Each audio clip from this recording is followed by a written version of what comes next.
Pas situatës së krijuar nga rreshtet e javës së kaluar ku si rrjedhoi lumi Vjoz doli nga shtrati, Bashkia e Vlorës ka nisur punën për pastrimin e një kanali të rëndësishëm në fshatin Mifol. Këtë të mërkurë ndërhyrja është ndjekur nga afër edhe nga kryetaria e Bashkisë së Vlorës, Brunilda Mersini, e shoqëruar nga kryetari i Njësisë Administrative të Novoselës, Kanan Shakaj.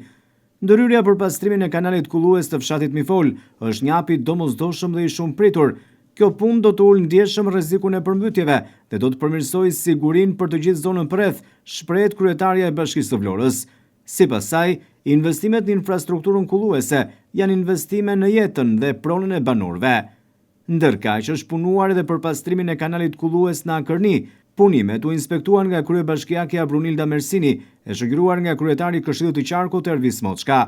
Kanali kullues që përshkon Akërnin përbën një infrastrukturë të rëndësishme ujitëse dhe mbrojtëse për komunitetin lokal. Funksionimi i tij kryesor është të sigurojë kullimin dhe pastrimin e ujrave të tepërta, duke parandaluar përmbytjet dhe duke përmirësuar cilësinë e tokës bujqësore, thot ndër të tjera Mersini.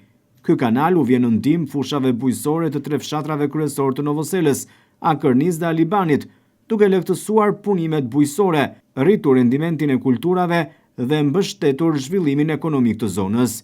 Sipas kryebashkiakes së Vlorës, mirëmbajtja dhe funksionimi i rregullt i këtij kanali është shumë i rëndësishëm për mbarvajtjen e aktivitetit bujqësor dhe për mbrojtjen e tokave të kultivuara.